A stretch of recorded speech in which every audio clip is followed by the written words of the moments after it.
Captain Taemin stood on the bridge of the Eternal Harmony, watching the strange ship through the main screen.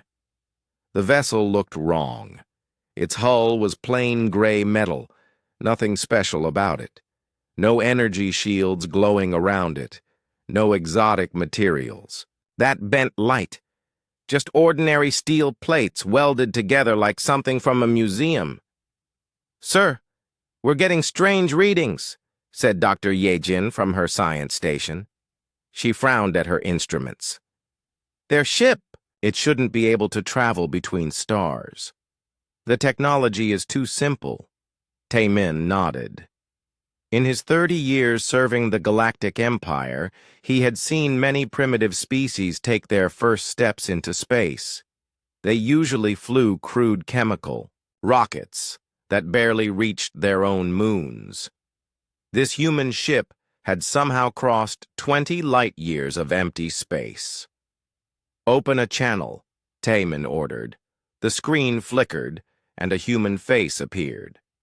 The alien looked remarkably similar to several species in the Empire, but with smaller ears and no tail. He wore a simple blue uniform with captain's stripes. "Greetings," the human said in surprisingly clear galactic standard. "I'm Captain Hyunwoo of the Earthship Soul's Pride. You guys look friendly enough. Mind if we chat?" Taemin blinked. Most first contact situations involved careful diplomatic protocols. This human acted like he was meeting neighbors at a market. "I am Captain Taemin of the Imperial Navy," he replied formally. "We welcome you to galactic civilization. May we ask how you achieved faster-than-light travel?" Captain Hyunwoo scratched his head. "Well, we needed to get here fast, so we just pushed the engines really hard. Worked better than we expected, honestly." Dr. Yejin looked up from her station, confused.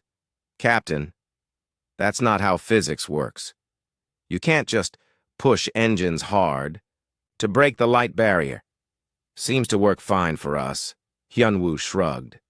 "Want to see the engine room? My engineer Dalho can explain it better than me." An hour later, Taemin and Dr. Yejin stood in the human ship's engine room, staring at what should have been impossible. The faster-than-light drive consisted of 3 chemical rocket engines, some copper pipes, and what appeared to be a large steel tank. "This is our FTL drive," Dalho explained proudly. He was a stocky human covered in grease stains. "We figured if we burned the fuel hot enough and added enough pressure, we could punch through space itself." Dr. Yejin ran her scanner over the device. "This is just a chemical combustion chamber. There's no exotic matter, no quantum field generators, no dimensional manipulators. This can't possibly work." "But it does work," Dalho said cheerfully. "We've made 15 trips between star systems with it. Sometimes it makes weird noises, but a good kick usually fixes that." He demonstrated by hitting the engine with a large wrench. The machine hummed more smoothly. Yejin's scanner exploded. Literally. Sparks flew from the device as it tried to process readings that made no sense. The human engine somehow produced faster-than-light travel while violating every known law of physics. "Sorry about your scanner," Dalho said. "Our stuff tends to break other people's equipment. We're not sure why." Back on the Imperial ship, Taemin called an emergency meeting with his senior staff. Dr. Yejin paced back and forth, pulling at her hair. "It's impossible," she muttered. "Their technology shouldn't work. It can't work. But it does work, and I can't explain how." "What about their weapons?" asked Security Chief Boram. "Even worse," Yejin replied. "They carry metal tubes that shoot small pieces of lead using controlled explosions. Primitive projectile weapons that our ancestors abandoned thousands of years ago. But when I tested them against our defensive shields..." She stopped pacing and stared at the test results. "The bullets went right through our energy barriers like they weren't there," A 1,000-year-old shield generator powered by antimatter stopped by a piece of lead moving at chemical velocities. It doesn't make sense. Tae-min rubbed his temples. What about their ship's defenses? That's the strangest part, Ye-jin said. I targeted their hull with our plasma cannon. Low power, just enough to test their armor. The beam hit ordinary steel plating. Steel, Captain, the most basic metal alloy in the galaxy. And the steel absorbed a plasma blast that should have vaporized a small moon. The hull didn't even get warm. When I asked Captain Hyun-woo about it, he said they painted the ship with special paint that makes it extra tough. He couldn't explain how the paint works. He just said his cousin made it in his garage. Communications Officer Soo-jin looked up from her station. Sir, I've been monitoring their internal communications. They're discussing their journey here. Apparently, they built this ship in something called a garage, using spare parts from other projects. Spare parts? Tae-min asked weakly. Yes, sir. Captain Hyun-woo mentions that the navigation computer is actually from an old ground vehicle, and their life support system uses parts from a kitchen appliance. Oh, and they're faster than light drive. They built it because, quote, we really wanted to see what was out there and we figured there had to be a way. The bridge fell silent. The Galactic Empire had spent millions of years developing faster-than-light travel. Entire civilizations had dedicated their existence to understanding the complex mathematics required. The Empire's best scientists needed decades of training just to understand the basic principles. Humans had apparently figured it out in their garages because they were curious. Sir, Dr. Ye-jin said quietly, there's something else. I asked them how long their species has been traveling in space. How long? 50 years. 50 Earth years. They went from simple chemical rockets to faster-than-light travel in 5 decades. Captain Hyun-woo mentioned that their first space flight happened when his grandfather was young. Tae-min sat down heavily in his command chair. The Empire's member species typically took thousands of years to develop space travel. The fastest species on record had achieved it in 800 years, and they were considered remarkably advanced. What do we do, sir? Asked Boram. Tae-min stared at the human ship on his screen. It looked so ordinary, so simple. But it had crossed interstellar space using technology that shouldn't exist. Its crew carried weapons that defeated advanced defenses, and they had done it all in the time it took most species to invent the wheel. We report to High Command, he said finally, and we recommend that the Empire be very, very careful about how we handle these humans. On the human ship, Captain Hyun-woo was talking to his crew about their new alien friends. Nice people, he said. Seemed confused about our ship, though. Keep asking how things work. I told them it works because we built it to work. They didn't seem satisfied with that answer. Dalho wiped his hands on a dirty rag. Maybe they overthink things. We just build stuff and see if it works. If it doesn't work, we hit it until it does. Speaking of which, Hyun-woo said, how's that navigation computer doing? Making funny noises again, but nothing a good kick won't fix. The sound of metal being struck echoed through the ship, followed by the happy hum of machinery working properly. Neither the humans nor the Imperial crew realized that this first contact would change the galaxy forever. The Empire was about to learn that sometimes the best technology was the kind that worked simply because someone believed it should. Admiral Boram walked quickly through the halls of the Imperial Palace on Nexus Prime. The report from Captain Tae-min had arrived 3 days ago, and the High Council was demanding answers. She carried a sealed case containing examples of human technology that made no sense to anyone. The council chamber was full when she arrived. Representatives from 100 different species sat in floating chairs arranged in a perfect circle. At the center, Emperor Huan Sok waited on his throne, looking worried. "Admiral Boram," the Emperor said, "please tell us about these humans." Boram activated her holographic display. Images of the human ship appeared in the air above the council. "Your Majesty, we have encountered a species that defies all understanding. They call themselves humans, and they have technology that shouldn't exist." Counselor Zektar from the Rigel system raised a tentacle. "Shouldn't exist? Explain." "Their weapons, for example." Boram opened her case and pulled out a human rifle. Several counselors leaned back in fear. "This device fires small pieces of metal using chemical explosions, technology so primitive that our museums won't even display it." She set the rifle on a testing platform in the center of the chamber. "Watch." A small energy shield generator rose from the floor, the same type used to protect Imperial warships. Boram aimed the human weapon at the shield and pulled the trigger. The bullet passed through the energy barrier like it was made of air. The shield generator exploded in a shower of sparks. The council sat in stunned silence. "This shield can stop plasma beams hot enough to melt asteroids," Boram continued.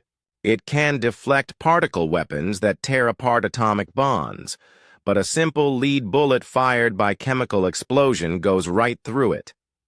Dr. Sun Ho, the Empire's chief scientist, stood up from his chair. He was an ancient being whose species had invented energy weapons before humans even discovered fire. "This is impossible," he said. "We tested projectile weapons against energy shields millions of years ago. They don't work. They can't work. The energy field disrupts the molecular structure of any solid matter." "Yet it does work," Boram replied. "We've tested it against every type of defensive system in our arsenal. Human bullets penetrate quantum armor, pass through energy barriers, and punch holes in force fields that should be impenetrable." She pulled another item from her case. It looked like a simple metal tube with a handle. "This is what humans call a pistol. It's even more primitive than the rifle. Watch." Boram placed a piece of advanced Imperial battle armor on the testing platform. The armor was made from crystallized energy and exotic metals that existed only in the cores of dying stars. It could withstand direct hits from antimatter weapons. She fired the pistol. The bullet went through the armor like it was made of paper. Counselor He Wan from the Vega colonies spoke up. "There must be some trick. Perhaps these bullets are made from unknown materials."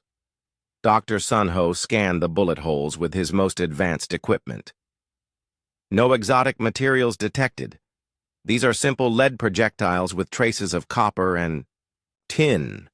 Basic metals that any species can produce." "How is this possible?" demanded Counselor Yun Seo. Boram looked around the chamber. "We have 3 theories.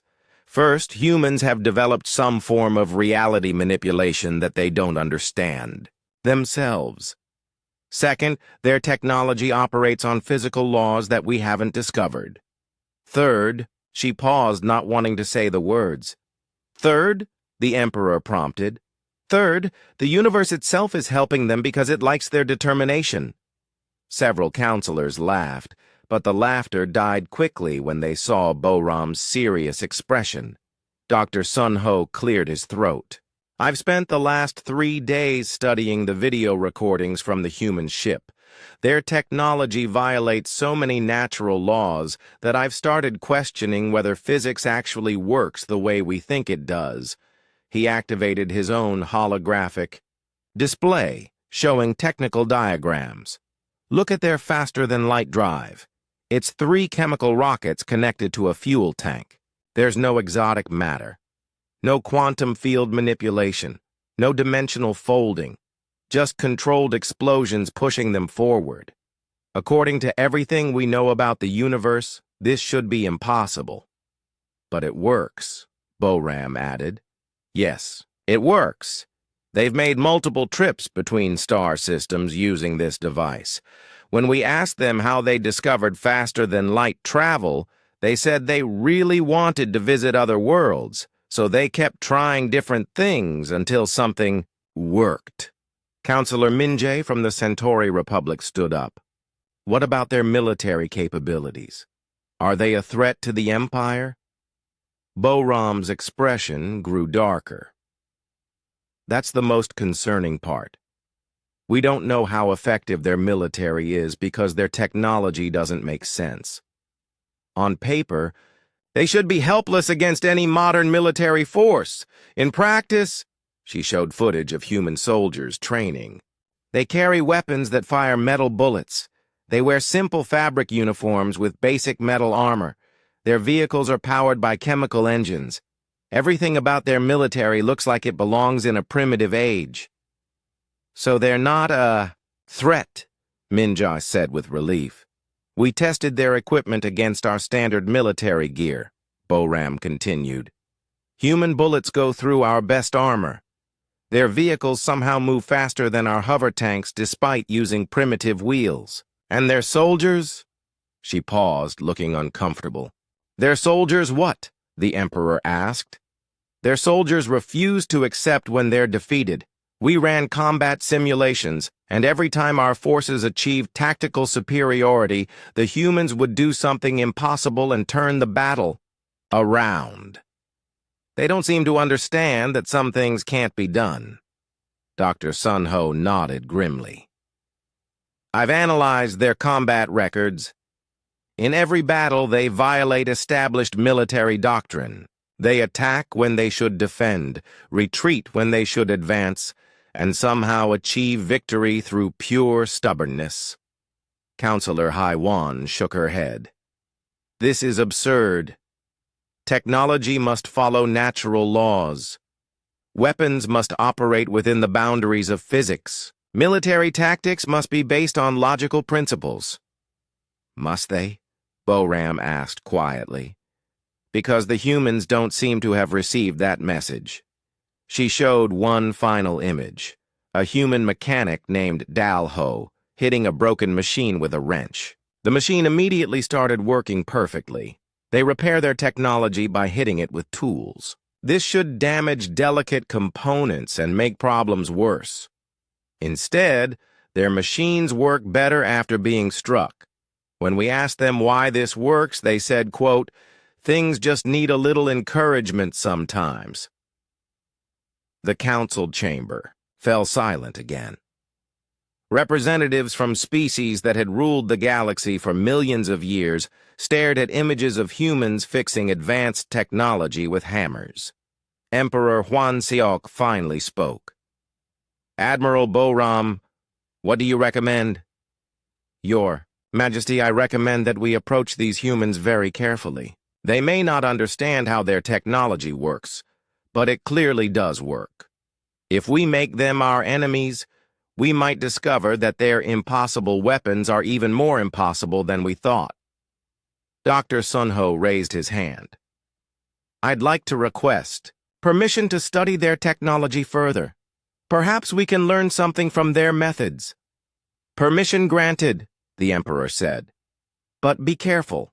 If hitting machines with hammers can make them work better, imagine what other impossible things these humans might be capable of. As the council session ended, Boram gathered her materials and headed back to her office. She had a report to write. But she wasn't sure how to explain that the Empire's greatest scientific minds had been defeated by a species that fixed broken technology by hitting it with tools. On her desk, she found a message from Captain Taemin. The humans had invited the Imperial crew to dinner, and they wanted to show them more examples of human engineering. Boram decided she needed a drink first. Several drinks, actually. She had a feeling that humans were going to make the galaxy a much more confusing place. Engineer Dong Hyun stepped off the transport shuttle and looked up at the human city of New Busan. His mouth fell open in horror. The buildings were wrong, completely wrong. Massive structures made of simple concrete and steel reached toward the sky without any support from anti-grav generators or force field foundations. According to every engineering principle in the galaxy, they should have collapsed under their own weight millions of years ago. "Welcome to New Busan," said Jiyeon, the human engineer assigned to give him a tour. She was a cheerful woman, wearing dirty work clothes and a smile that suggested she enjoyed her job far too much. "Ready to see how we build things?" Dong-hyun stared at a skyscraper that had to be at least 200 floors tall. "How is that building standing up?" "Oh, that one. We just stuck some steel beams together and poured concrete around them. Works pretty well." "But where are the quantum stabilizers, the gravitational compensators, the structural integrity fields?" Ji-eun looked confused. "We just made the foundation really strong and built up from there.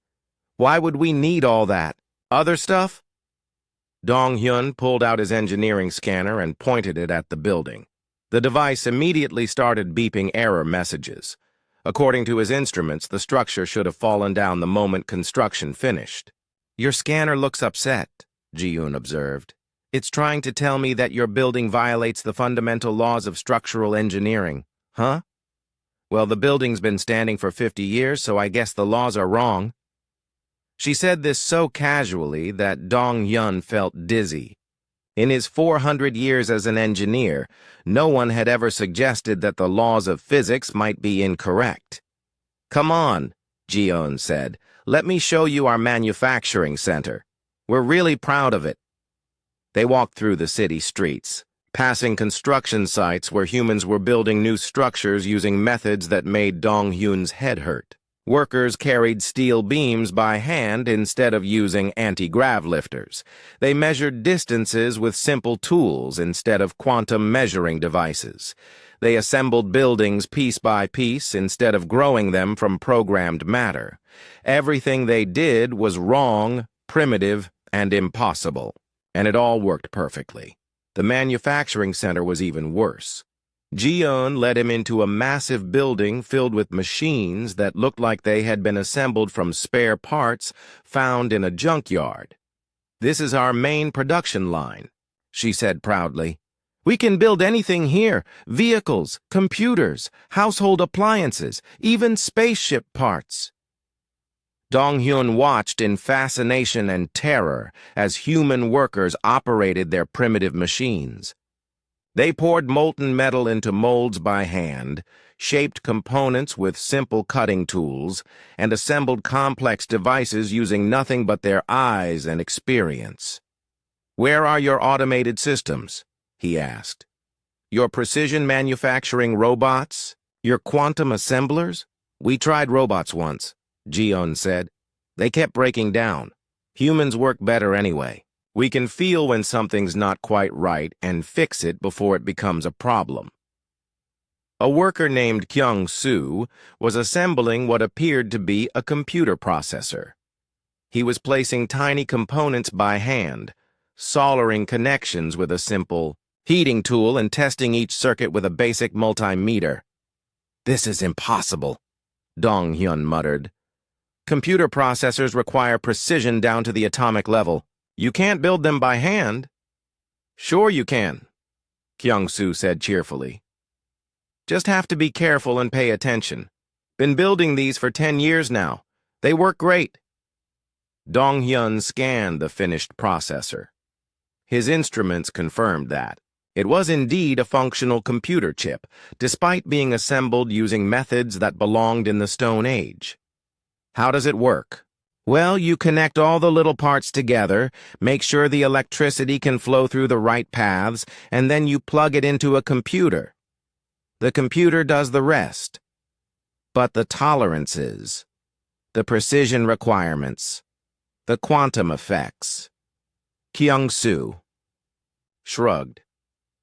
"Never had any problems with that stuff. If something doesn't work right, we just try again until it does." Ji-un led Dong-hyun to another part of the factory, where a worker named Dal-ho was repairing a fusion reactor. The machine was the size of a small building and provided power for half the city. Dal-ho was hitting it with a large wrench. "What are you doing?" Dong-hyun asked in panic. "Fusion reactors making weird noises," Dal-ho explained. "Usually means something's loose inside. A few good whacks should fix it right up." He struck the reactor again. The humming sound became more regular. "There we go. Good as new." Dong-hyun's engineering scanner exploded. Actual sparks flew from the device as it tried to process what it was seeing. A fusion reactor, one of the most complex and dangerous machines in the galaxy, had just been repaired by hitting it with a primitive tool. "Sorry about your scanner," Dal-ho said. "Our equipment tends to break other people's instruments. We're not sure why." "You fixed a fusion reactor by hitting it with a wrench," Dong-hyun said weakly. "Works for most things," Dal-ho replied. "Sometimes you have to hit them in just the right spot, but usually any good solid whack will do the trick." But fusion reactors contain plasma heated to millions of degrees. They have magnetic containment fields that require constant adjustment. The slightest disturbance could cause a catastrophic failure. Yeah, they're temperamental sometimes, but they usually behave, if you show them who's boss. Ji-yoon nodded in agreement. "Dal-ho's our best reactor technician. He's never lost one yet." "How many fusion reactors do you have?" "About 50 in this city. Dal-ho maintains them all. He's got a special touch with machinery." Dong-hyun sat down on a nearby crate, overwhelmed by what he was seeing. Everything the humans did violated basic engineering principles. Their construction methods were primitive, their manufacturing processes were chaotic, and their maintenance procedures were insane. And yet their city worked perfectly. Their machines ran smoothly. Their technology was more reliable than anything in the Galactic Empire. "How?" he asked quietly. "How what?" Ji-un asked. "How does any of this work? You're breaking every rule of engineering, physics, and common sense. Your buildings should fall down. Your machines should explode. Your fusion reactors should have melted the planet." Ji-un thought about this for a moment. "Maybe we just don't know enough to understand why things shouldn't work. We just build stuff and see what happens. If it works, great. If it doesn't work, we try something else. But the laws of physics are more like suggestions, really. We've found that if you really need something to work and you try hard enough, it usually does." A siren sounded somewhere in the distance. Ji-yoon looked up with interest. "What's that?" Dong-hyun asked nervously. "Oh, that's just the experimental lab. They're probably testing something new. Don't worry, it's safe." "How do you know it's safe?" "Because if it wasn't safe, we wouldn't test it inside the city." This logic was so circular that Dong-hyun's head started to hurt. They walked outside and saw a large mushroom cloud rising from a building on the other side of the city. Instead of running in panic, the humans on the street stopped to watch and applaud. "Nice explosion," one person commented. "Good size," agreed another. "Not too big, not too small." "What were they testing?" Ji-un called out to a passing scientist.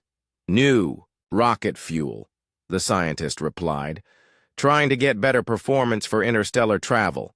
This batch was a bit more energetic than expected, but the containment field held." "Containment field?" Dong-hyun asked. "Yeah, we put a force field around the lab so explosions don't damage anything important. Built it ourselves using spare parts from old televisions." Dong-hyun's remaining engineering equipment started smoking. "I need to go back to my ship," he said weakly. "Sure thing," Ji-yoon said. "Thanks for visiting. Come back anytime." Tomorrow we're going to test a new gravity generator we built in someone's garage.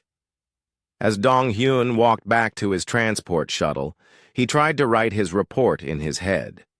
How could he explain to Imperial Command that humans had mastered technologies that the Empire's best scientists couldn't understand? How could he describe a species that fixed fusion reactors with hammers and built skyscrapers without proper foundations? Most importantly, how could he warn the Empire that humanity's complete ignorance of what was impossible might be their greatest strength? General So Young stood before the massive tactical display in the Imperial War College, studying holographic battle scenarios that made no sense. Red markers showed human forces, blue markers showed Imperial troops, and the predicted outcomes violated everything she had learned in her 300 years of military service. "Run Simulation 7 again," she ordered. The holographic battlefield came to life. Human soldiers advanced across open ground toward a heavily fortified Imperial position. They had no air support, no artillery, and their weapons were primitive projectile launchers. The simulation showed them being wiped out in the first few minutes, but the real battle recordings told a different story. Colonel Wu Jin stepped forward with his datapad. "General, this is the actual footage from the Kepler outpost engagement." The display switched to real combat footage. The same human forces that should have been destroyed were instead overrunning the Imperial fortifications. Their bullets somehow penetrated energy shields. Their soldiers moved through defensive fields that should have stopped them cold. Most disturbing of all, they seemed to ignore suppressive fire that should have pinned them down. "How? So young?" asked. "We don't know," Wu Jin admitted. "According to our analysis, human weapons shouldn't be able to damage our equipment. Their tactics are suicidal. Their formations are chaotic. By every measure of military science, they should lose every engagement. Yet they win." "Yes, General. Every time." Commander Yuna joined them at the display. She was the Empire's leading expert on battlefield psychology and had studied military conflicts across 1,000 different species. "I've been reviewing human combat behavior," she said. "They operate on principles that contradict established military doctrine." "Explain." Yuna activated a new set of recordings. "Watch this engagement on Rigel 4. The humans are outnumbered 3-1, outgunned by superior technology, and surrounded on 3 sides." The footage showed human soldiers in what looked like a hopeless situation. Imperial forces had them trapped in a valley with no escape routes. "Standard military doctrine says they should surrender or attempt a fighting retreat," Yuna continued. "Instead, they did this. The human forces charged directly toward the strongest Imperial position. Not only did they charge, but they did it while yelling battle cries and making aggressive gestures at their enemies." "This should have been a massacre," Yuna said quietly. "But watch what happens." The human charge broke through Imperial lines like they were made of paper. Soldiers who should have been stopped by energy barriers ran right through them. Weapons that should have shredded human armor barely scratched it. Within minutes, the surrounded humans had turned the battle completely around. "How is this possible?" So Young demanded. "We think it has something to do with human psychology," Yuna replied. "They don't seem to understand when they're supposed to lose. They just keep fighting until they win." Colonel Wu Jin pulled up another file. "It gets worse, General. Look at this tactical analysis from the Battle of New Seoul." The display showed a complex military engagement where human forces had been split into 6 separate groups by Imperial strategy. Each group was isolated and facing superior numbers. "Dividing enemy forces is one of the oldest tactics in warfare," Wu Jin explained. When you split an army, each piece becomes vulnerable to concentrated attack. The humans should have been picked off one group at a time. What happened instead? Each human group independently decided to attack the nearest Imperial force. All 6 groups attacked simultaneously from different directions without any coordination between them. So, Young studied the battle map. That's insane. They turned a defensive disaster into a multi-front offensive with no communication between units. Yes, General, and it worked perfectly. The Imperial commanders couldn't coordinate their defense because they were being attacked from 6 directions at once. The humans achieved victory through pure accident. Or was it an accident? Yuna asked thoughtfully. Both officers looked at her. I've been studying human military history, she continued. They have a saying, no plan survives contact with the enemy. Most species try to solve this problem by making better plans. Humans seem to have decided that planning is optional. She brought up recordings of human military briefings. Listen to this pre-battle discussion from their forces at Vega Station. The recording showed human soldiers sitting in a circle, discussing their upcoming engagement. So we're supposed to attack the Imperial base, one soldier was saying. Anyone have ideas? We could try the front door, suggested another. Front door sounds good. What if it's locked? Then we'll make our own door. With explosives? Sure, explosives work. What if they have shields? We'll figure something out. We always do. The briefing ended with the human commander saying, all right, let's go see what happens. So, Young stared at the recording in disbelief. That's their entire tactical plan? Let's go see what happens. It seems to be their standard approach, Yuna confirmed. They don't plan for specific scenarios. They just adapt to whatever they encounter. That's not military strategy. That's improvisation. Yes, and it's incredibly effective. Our tactical computers can't predict human behavior, because humans don't know what they're going to do until they do it.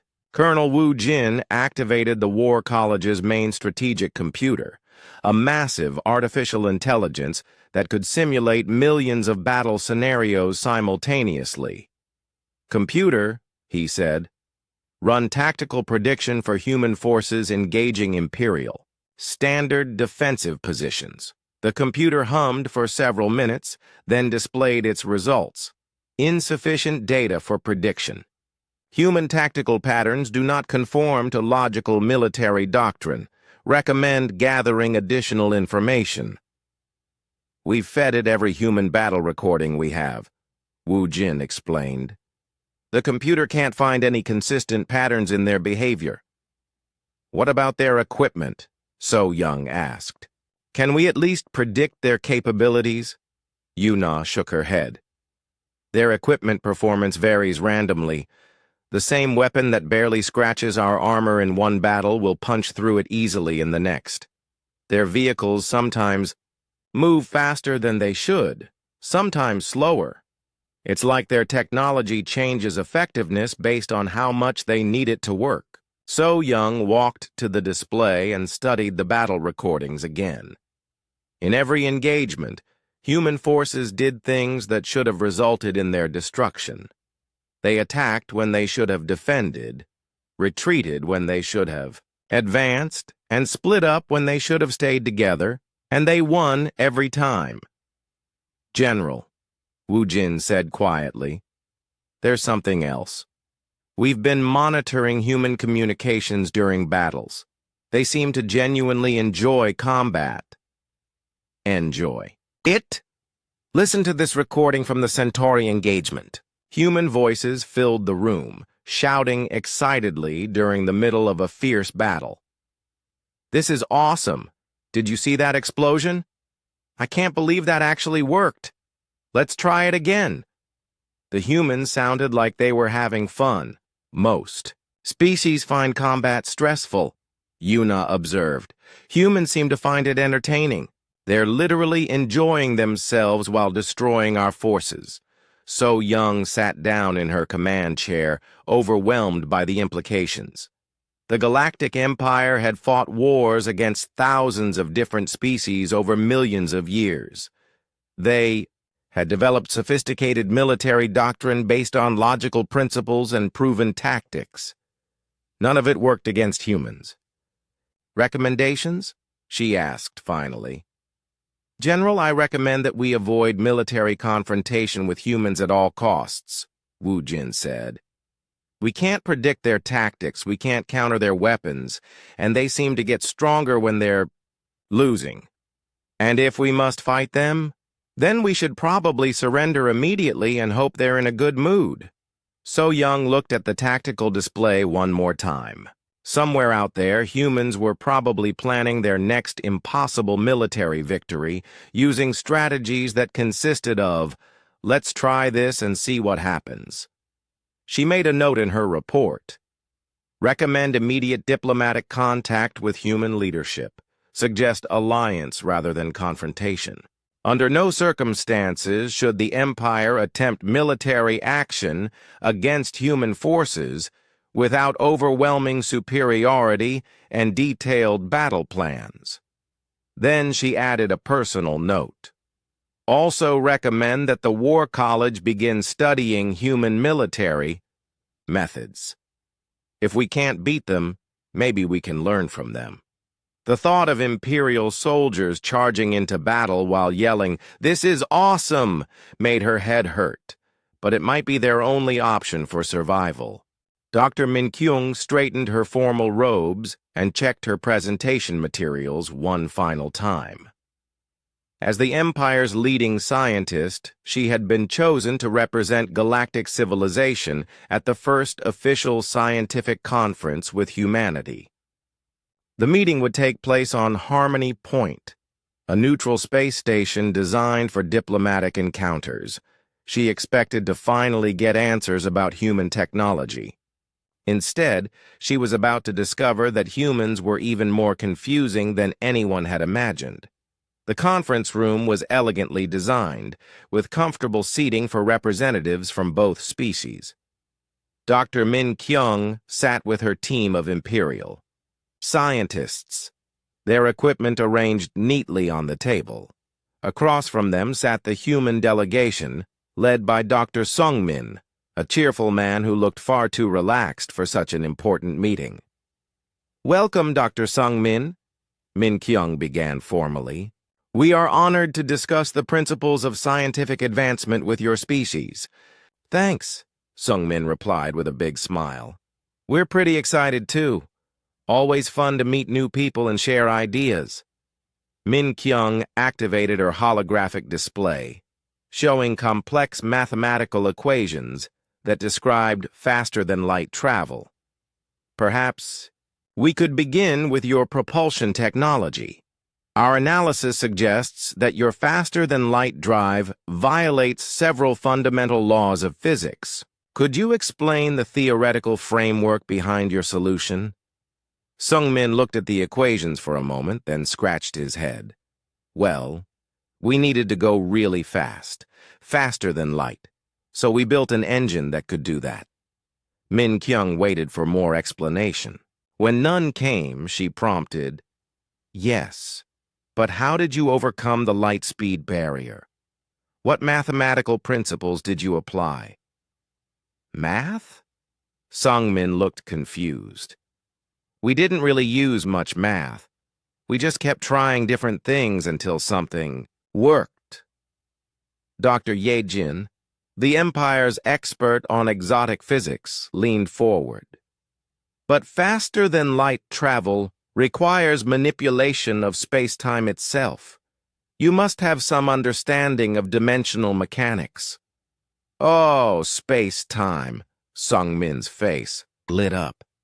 "Yeah, we figured that was the problem. So we just told space to move out of the way and it worked."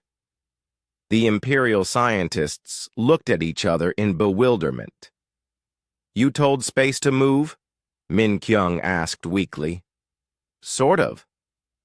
We built our engine and said, 'Engine, We need to go faster than light to reach other star systems. And the engine said, "Okay, I'll figure it out." So it did. Engines don't talk, Dr. Yejin pointed out. Well, not out loud, Sungmin agreed. But they understand what you need them to do if you explain it clearly. Min Kyung decided to try a different approach. Could you show us a technical diagram of your faster-than-light drive? Sure. Sungmin pulled out a piece of paper and began drawing with a simple pencil. The diagram looked like something a child might create, circles and lines with arrows pointing in various directions. Here's the fuel tank, he said, drawing a large circle. Here's the combustion chamber, he added, sketching a smaller circle. And here's where the magic happens, he finished, drawing wavy lines between the circles. Magic? Dr. Yejin asked faintly. Not actual magic, Sungmin clarified. Just the part where the engine makes us go faster than light. We're not exactly sure how it works, but it does work, so we don't worry about it too much. Min Kyung stared at the childish drawing. This diagram contains no mathematical formulas, no energy calculations, no dimensional field equations. How do you build functional technology from this?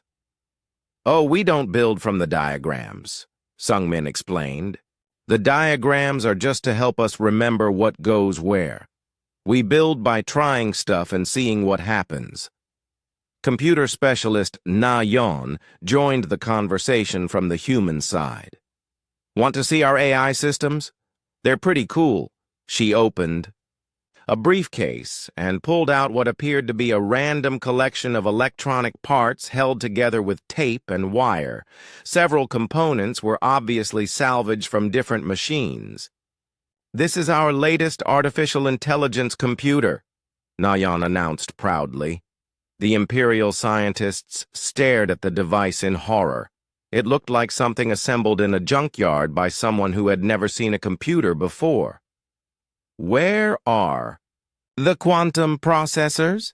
Asked Dr. Sun Ho, the Empire's computer expert. Quantum. What now? Nayan replied. We just use regular processors. Sometimes we use lots of them, sometimes just a few. Depends on what we have lying around. But artificial intelligence requires massive computational power, sophisticated programming languages, and years of development. Not really, Nayan said cheerfully. We just tell the computer what we want it to do in regular words, and it figures out how to do it. She turned on the device. It made several concerning beeping noises, then spoke in a clear, pleasant voice. Hello, I'm Bob the computer. How can I help you today? Bob? Dr. Sun Ho asked weakly. We name all our computers, Nayan explained. Makes them friendlier. Bob, can you solve this math problem for our new friends? She pointed to one of Min Kyung's complex equations. Sure thing, Bob replied. The answer is 42. Also, you might want to carry a towel. The equation was actually a test of dimensional mechanics that should have taken hours to solve. Bob had answered it instantly, though his response made no sense at all. How did it calculate that so quickly? Dr. Sun Ho demanded. Bob's pretty smart, Nayan said. We built him using parts from old televisions, a kitchen appliance, and some stuff we found in a garage. He works great. You built an artificial intelligence from television parts? And a microwave, Nayan added helpfully. The microwave was important. Bob uses it to think about complex problems. Dr. Min Kyung felt a headache starting. Could you explain your programming methodology? Programming? Nayan looked puzzled. We don't really program Bob. We just talk to him and he understands what we want. Sometimes we have to explain things, a few times. But he's a fast learner. All artificial intelligence requires programming code. Does it? Bob, do you have programming code? I think so, Bob replied. But I wrote it myself. The humans just asked me to be helpful and figure things out on my own. The computer programmed itself? Dr. Sun Ho asked in a strangled voice. Seemed easier that way, Nayeon said. We're not very good at programming, so we let Bob handle it. Min Kyung decided to try one more approach. Perhaps you could explain your manufacturing processes. How do you maintain quality control in your production facilities? Human engineer Kyung Soo spoke up. Quality control is easy. We build something, test it to see if it works, and if it doesn't work, we hit it until it does. You hit your products? Sure. Most things just need a little encouragement. If hitting doesn't work, we try taking it apart and putting it back together. If that doesn't work, we build a new one. What about precision measurements? Tolerance specifications, materials testing? We eyeball it, Kyung-soo said proudly. Been building things for 20 years, and I can tell just by looking whether something's going to work or not. You eyeball precision manufacturing? Works great. Sometimes I use a ruler if I need to be really accurate. The Imperial delegation sat in stunned silence. Everything the humans described violated basic principles of science, engineering, and logic. Yet their technology clearly worked better than anything in the galactic civilization. How? Min Kyung asked, finally. How does any of this work? The human delegation looked at each other and shrugged. We don't really know, Dr. Sung-min admitted. We just build things that we need, and they work. Maybe we're lucky, or maybe we just don't know enough to understand why things shouldn't work. But science requires understanding. Technology requires planning. You can't just build impossible machines because you need them. Why not? Sung-min asked innocently.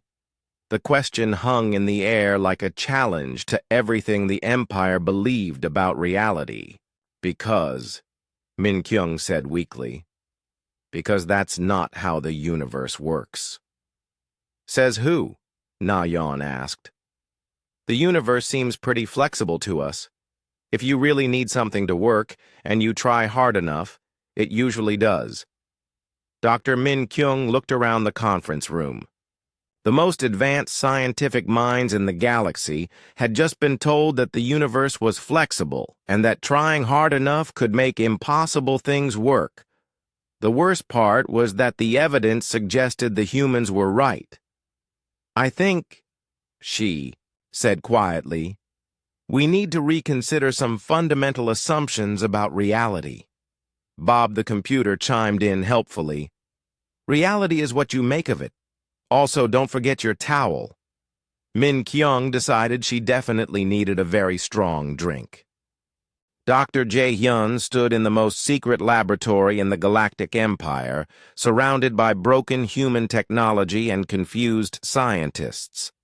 Project Comprehension had been running for 6 months, and they were no closer to understanding how human devices worked than when they started.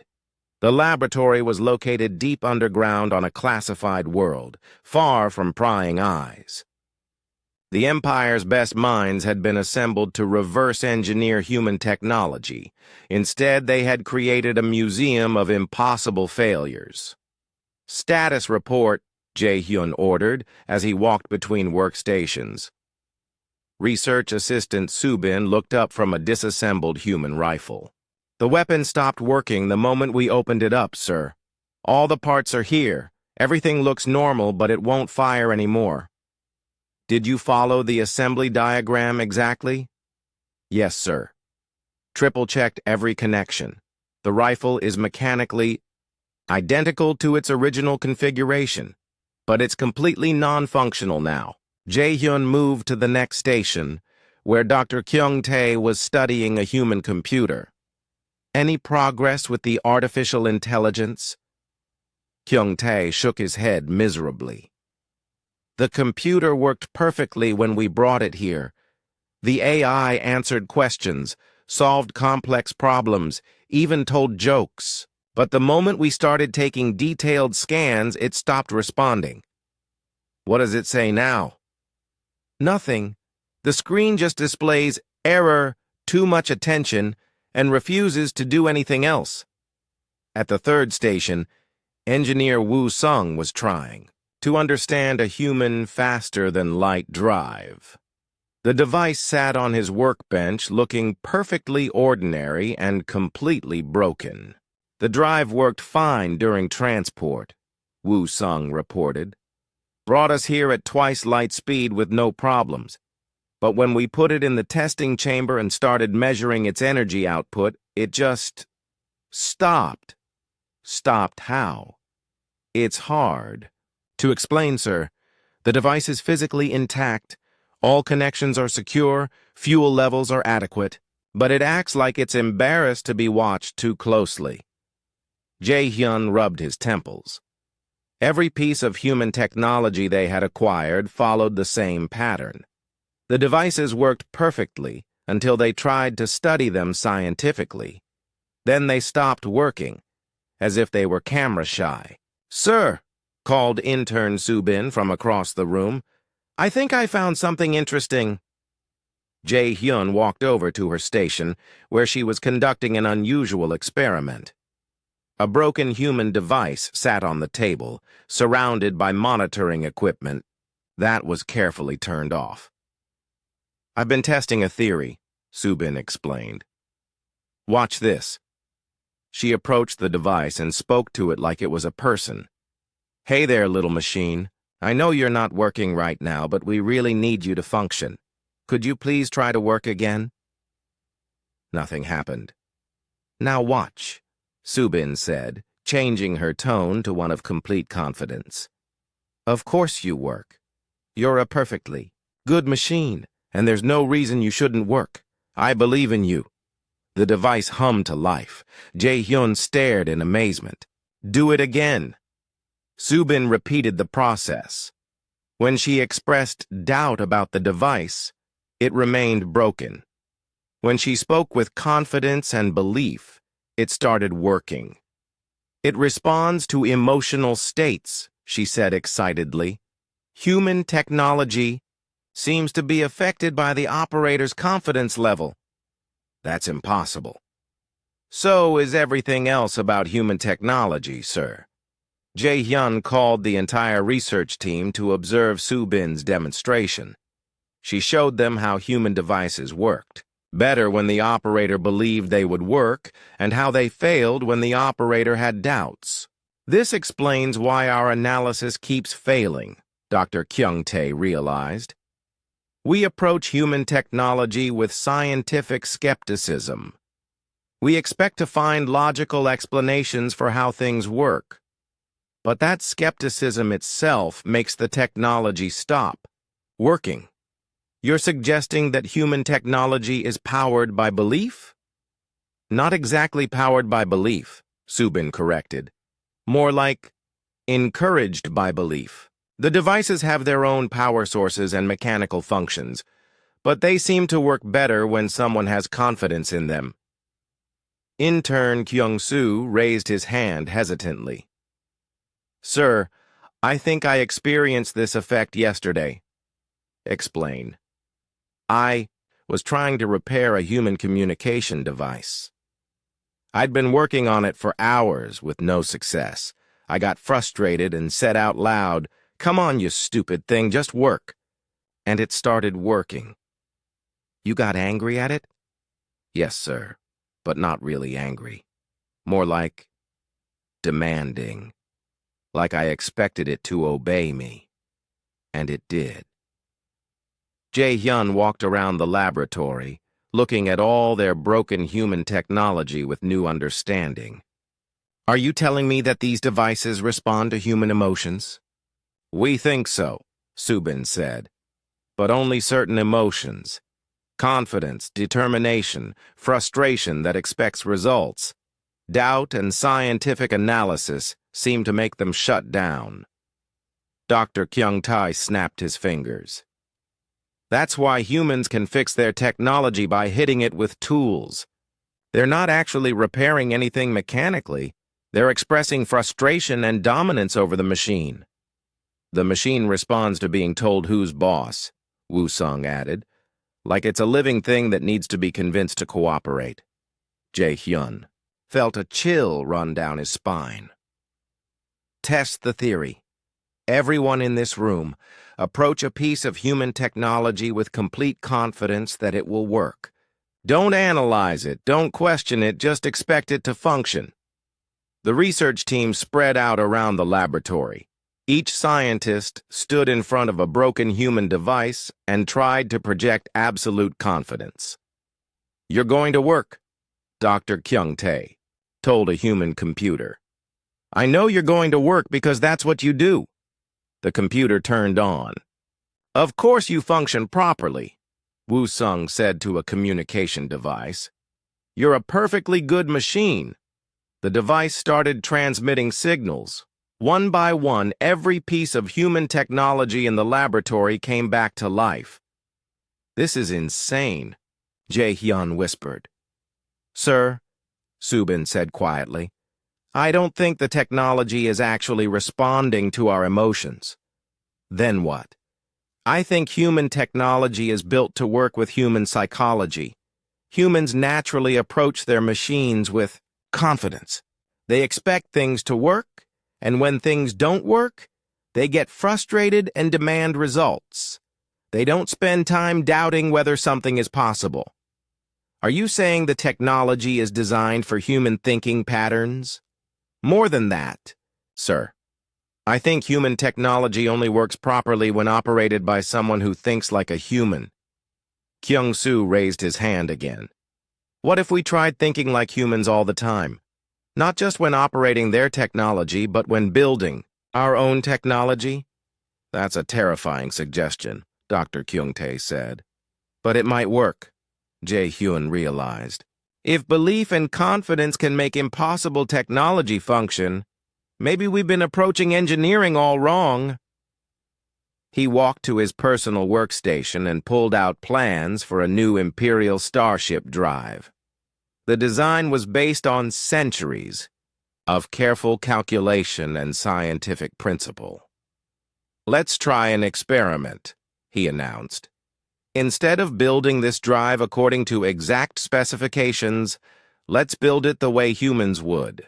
We'll use materials that feel right, make adjustments based on intuition, and expect it to work because we need it to work." "Sir," Dr. Kyung-tae protested, "that goes against everything we know about proper engineering." "Everything we know about proper engineering doesn't work on human technology," Jae-hyun replied. "Maybe it's time we learned something new." For the next several hours, the research team worked on building a starship drive using human methods. Instead of precise measurements, they estimated. Instead of exact calculations, they used their best guess. Instead of testing every component, they just assumed everything would work together. When they were finished, they had created a device that looked nothing like the original plans. It was cruder, simpler, and according to their instruments, completely non-functional. "Now," Jae-hyun said, "let's turn it on and see what happens." "Sir, this is extremely dangerous," Woo-sung warned. "The device could explode, create a black hole, or tear a hole in space-time.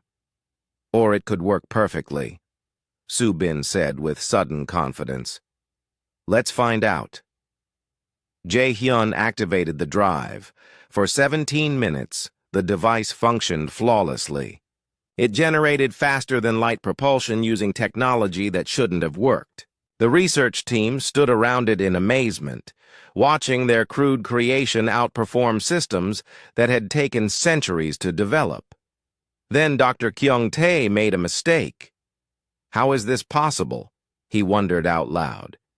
"The energy ratios are all wrong," The field generation is unstable. The quantum coherence should have collapsed immediately. The drive shut down. You doubted it, Subin said sadly. The moment you started questioning how it worked, it stopped working. Jae-hyun looked at his research team. We've discovered something that will change the galaxy. Human technology works because humans believe it should work. They build things with confidence instead of doubt, expectation instead of analysis. What do we do with this information? Kyung-soo asked. We learn to think like humans, Jae-hyun said, and we pray that the rest of the Empire is ready for that kind of change. The news spread across the galaxy like wildfire. Reports of Project Comprehension's discoveries leaked from the secret laboratory, carrying with them a message that shook the foundations of galactic civilization. Reality was negotiable. On the Bons imperial capital world of Nexus Prime, Emperor Hwan Seok stood before the massive assembly of worlds, addressing representatives from 10,000 different species. His words were broadcast to every corner of the galaxy. Citizens of the Empire, he began, his voice carrying across space to billions of listeners. We stand at the threshold of a new age. The humans have shown us that the universe is far more flexible than we believed. What we thought were unchangeable laws may simply be suggestions that we have been following too carefully. In the assembly chamber, representatives shifted nervously in their seats. Some species had ruled the galaxy for millions of years, building their entire civilizations on scientific principles that now seemed questionable. Ambassador Tae-jin from the Rigel Confederation stood up. Your Majesty, surely you don't suggest that we abandon millions of years of scientific progress based on the impossible activities of one primitive species? Primitive, the Emperor replied. Ambassador, these primitive humans have achieved, in 50 years, what took us millennia. Perhaps it is time to question who is truly primitive. On the remote world of Vega 7, High Priest Yoon Seo addressed her congregation of spiritual seekers from across the galaxy. The ancient temple was packed with beings who had traveled vast distances to hear her interpretation of the human phenomenon. The humans are not just another species, she declared, her voice echoing through the crystal chambers. They are teachers sent to show us that the universe responds to will and belief. They have demonstrated that consciousness itself can shape reality. In the audience, a young Centaurian named Minho raised his hand. But, High Priest, doesn't this contradict everything we know about the physical universe? My child, Yoon Seo replied with a gentle smile. Everything we thought we knew about the universe has been challenged by human existence. Perhaps the question is not whether humans can break the laws of physics, but whether those laws were ever as absolute as we believed. Meanwhile, on the frontier world of Kepler's Hope, human colonist Yoon-ji was having a perfectly normal day that was driving the local imperial observers insane. She stood in her garden, planting earth vegetables, in soil that every scientific analysis declared completely unsuitable for agriculture. The dirt was too acidic, lacked essential nutrients, and contained mineral compounds that should have been toxic to plant life. The soil analysis says nothing should grow here, Imperial agricultural expert Dr. Won-shik told her for the third time that day. Well, the plants don't know that, Yoon-ji replied cheerfully, patting dirt around a tomato seedling. I just tell them this is good soil and they believe me. Plants don't have consciousness, Dr. Won-shik protested. They can't believe anything. Maybe not, Yoon-ji agreed, but they respond to confidence. If I'm confident they'll grow, they grow. If I doubt whether they'll survive, they usually don't. She moved to the next row, where corn stalks were growing twice as tall as they should have been possible in the local gravity. "How are those corn plants supporting their own weight?" Dr. Wanshik asked weakly. "I told them they were strong," Yunji said simply. "They believed me." Dr. Wanshik sat down on a nearby rock, overwhelmed by what he was witnessing. In 3 months of observation, he had watched Yunji achieve agricultural impossibilities through nothing more than optimism and determination. "This changes everything," he muttered. "Changes what?" Yunji asked. "If belief can affect reality, if confidence can overcome physical limitations, then every species in the galaxy has been limiting themselves unnecessarily for millions of years." Back on Nexus Prime, rebel leader Jinnah was organizing something that the Empire had never seen before, a revolution based on positive thinking. "For too long," she addressed her growing crowd of followers, "we have accepted that certain things are impossible. We have followed rules that the humans have shown us were never rules at all, just habits." The crowd consisted of beings from dozens of different species, all united by a simple idea. If humans could make impossible things work through belief and determination, maybe everyone could. "What do we do?" called out a voice from the crowd. "We stop accepting limitations," Jinnah replied. "We build things that shouldn't work. We attempt projects that seem impossible. We approach the universe with human-style confidence instead of galactic-style caution." On the industrial world of Titan V, the effects of the paradigm shift were already becoming visible. Engineer Dal Hyun had abandoned his carefully calculated construction plans and was building a fusion reactor using human methods. "Are you sure this will work?" asked his assistant, Kyung-min. "No," Dal Hyun replied, connecting components with the kind of casual confidence he had observed in human engineers. "But I'm sure it should work, and that seems to be what matters." The reactor hummed to life, producing twice the energy output that their calculations had predicted. "How?" Kyung-min asked in amazement. "I think I'm starting to understand," Dal Hyun said thoughtfully. "Humans don't build things according to what's possible. They build things according to what's needed. The universe seems to appreciate that kind of practical approach." The change was spreading beyond technology. On the academic world of Scolaris Prime, Professor Hyo-jung was teaching her students to approach learning the way humans approached engineering. "Don't worry about whether something is supposed to be learnable," she told her class of young scholars from various species. "Just focus on learning it because you need to know it." Student after student discovered they could master subjects that had previously seemed impossible. Languages that should have taken years to learn were absorbed in weeks. Mathematical concepts that had stumped previous generations suddenly became clear. "Professor," asked a student named Dongwoo, "are we becoming more intelligent?" "No," Professor Hyo-jung replied. "We're becoming more confident. Intelligence was never the limitation. Self-doubt was. The transformation wasn't happening everywhere at once." Many worlds remained skeptical of the human influence. On the conservative planet of Traditia, Elder Council member Won Jung spoke out against the changes. "This human madness threatens the very foundations of our civilization," he declared to the planetary assembly. "We have built our society on the solid ground of scientific principle and logical thinking. Now they want us to abandon reason in favor of wishful thinking." But even on Traditia, change was creeping in.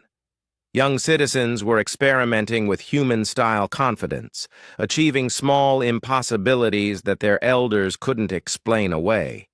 Back on Earth, the humans themselves were largely unaware of the galactic revolution they had started.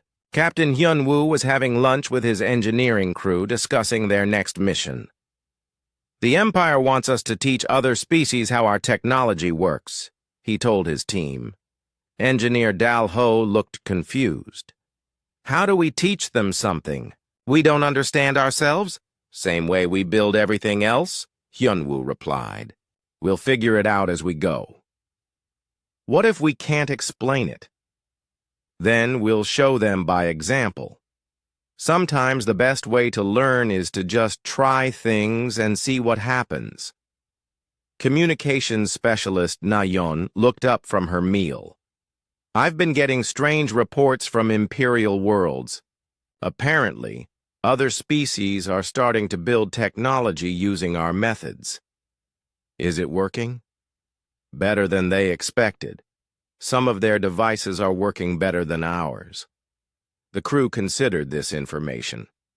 Good for them, Hyunwoo said, finally. The galaxy could use more things that work. As the day ended on worlds across the galaxy, beings who had never questioned the absolute nature of physical laws were learning to think like humans. They were building impossible machines, growing crops in unsuitable soil, and achieving success through determination instead of calculation. The Galactic Empire was discovering that reality was much more cooperative than they had ever imagined. All they had to do was ask nicely and believe in the answer. In his private chambers, Emperor Hwanseok reviewed reports of the changes sweeping across his domain. Production was increasing, impossible projects were succeeding, and species that had been limited by their own assumptions were breaking free of ancient constraints. Perhaps, he said to himself, the humans haven't just brought us new technology. Perhaps they've brought us a new way of thinking about what's possible. Outside his window, the lights of the capital city sparkled against the darkness of space. Somewhere out there, the galaxy was learning to believe in itself the way humans had always believed in their impossible machines. And it was working. Ambassador Seung-ho stood in the United Nations headquarters in New York, looking out at the most unusual diplomatic gathering in human history. Representatives from the Galactic Empire had formally requested to join humanity's expanding sphere of influence, turning the traditional first contact scenario completely upside down. The humans had been expecting to eventually apply for membership in galactic civilization. Instead, galactic civilization was applying to learn from humanity. This is unprecedented, Emperor Hwanseok said, speaking through a holographic projector that made him appear to be sitting at the conference table. In the Empire's entire history, advanced civilizations have never sought guidance from newly contacted species. Well, replied Secretary General Park Min-jung with a slight smile, I suppose there's a first time for everything. What exactly are you proposing?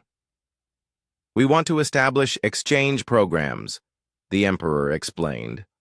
Our scientists want to study human engineering methods. Our military strategists want to understand human tactical thinking. Our philosophers want to learn how humans approach the concept of impossibility. Around the table, human officials exchanged glances. They had been preparing for potential conflict with a vast galactic empire. Instead, they were being asked to become teachers. Dr. Sung Min, who had represented humanity at the scientific conference, leaned forward. What do you want us to teach exactly? We're still not sure how most of our technology works. That's precisely what we want to learn, replied Dr. Min Kyung via hologram from the imperial capital. How to build things without knowing how they work, how to solve problems without understanding the theory behind the solutions, how to succeed through pure determination. You want us to teach you how to be ignorant? Asked General Lee Bo-ra, the human military representative. We want you to teach us how to be confidently ignorant, corrected Admiral Yu Na from the Imperial Fleet. Our species have spent millions of years accumulating knowledge, but knowledge seems to be limiting our capabilities. You achieve more by knowing less.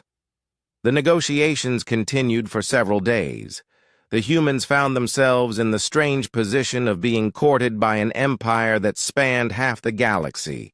The terms that emerged were unlike any diplomatic agreement in galactic history. Humanity would establish practical engineering academies throughout imperial space. These schools would teach alien species to ignore theoretical limitations and focus on getting things done.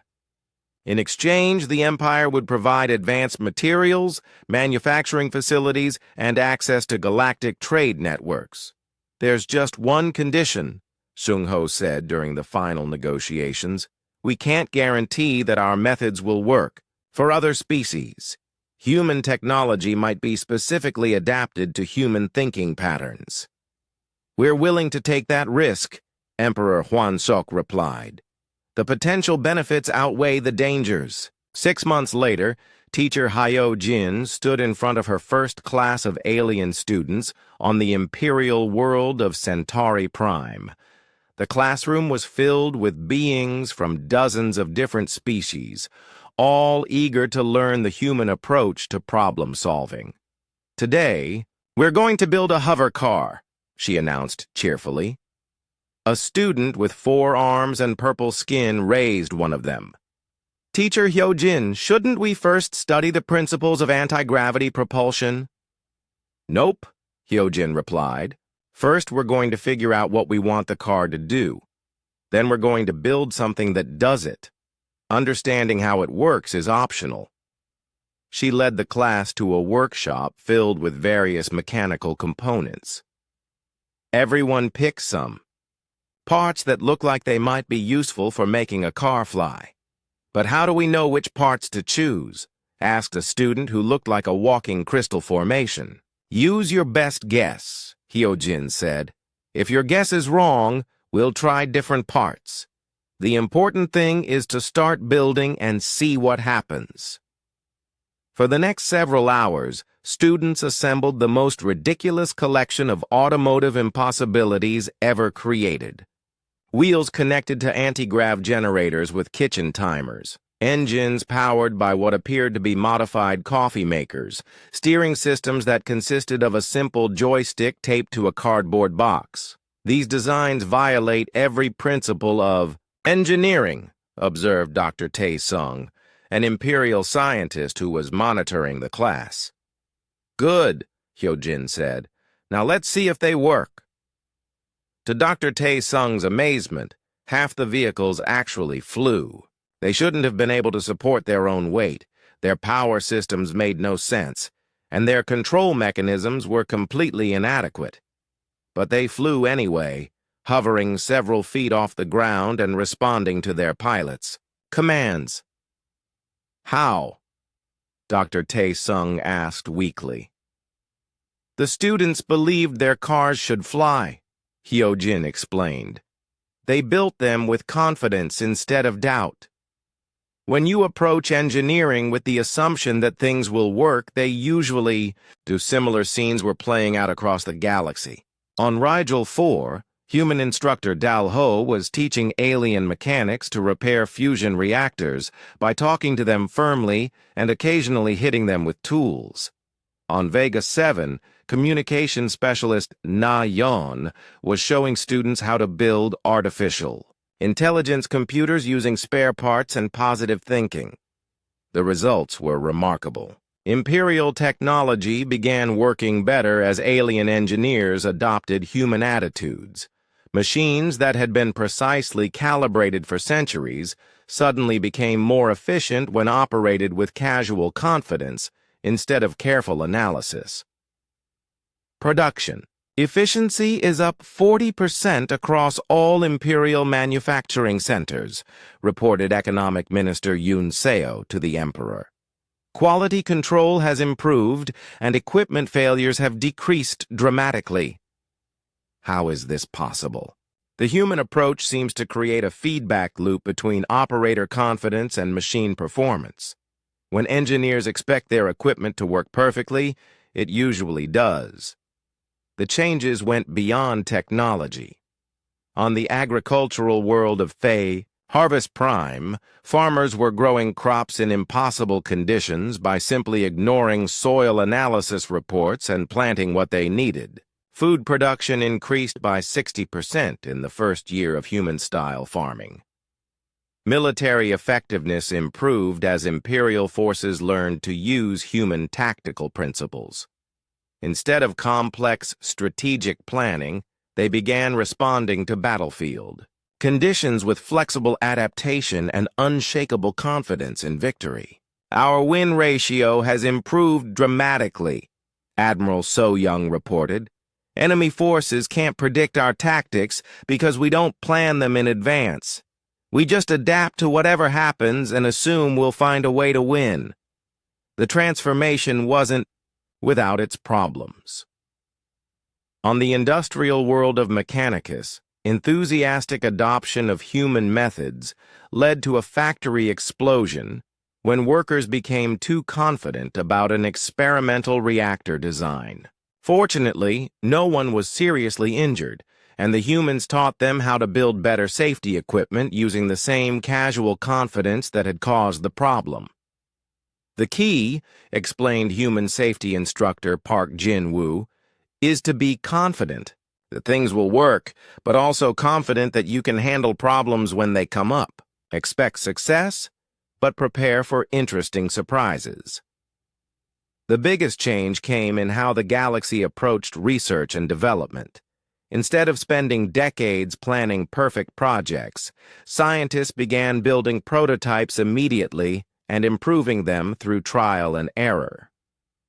Dr. Jae-hyun, now director of the Imperial Institute for Practical Sciences, had completely restructured his research programs. "We've abandoned the traditional scientific method," he explained to a gathering of researchers. "Instead of forming hypotheses and testing them carefully, we simply ask, what do we need? And then build something that provides it." But what about peer review? Theoretical frameworks? Mathematical proofs? Asked Dr. Sun-ho. "Optional," Jae-hyun replied. "If something works, we use it. If something doesn't work, we improve it or try something else. Understanding why things work can come later, if at all." The new approach produced results at an unprecedented pace. Technologies that should have taken centuries to develop were created in months. Problems that had puzzled scientists for millennia were solved by students who didn't know they were supposed to be unsolvable. On Earth, humans were watching the galactic transformation with a mixture of pride and confusion. "They're getting better at our methods than we are," observed Captain Hyun-woo during a meeting with other human leaders. "Some of their impossible projects are more impossible than ours." "Is that a problem?" asked President Kim Yoon-suk. "Not." "Really," Hyun-woo replied. "It's kind of nice to see other people figuring out that the universe is more cooperative than most species assumed." The relationship between humanity and the Empire continued to evolve. What had started as a diplomatic exchange became a genuine partnership. Humans provided practical wisdom and confident ignorance. The Empire provided resources, manufacturing capability, and access to galactic civilization. "We're building something new," Ambassador Sung-ho observed during his monthly report to Earth. "Not human civilization, not imperial civilization, but something that combines the best of both approaches." The new galactic order was less organized than the old empire, but far more dynamic. Projects succeeded through determination rather than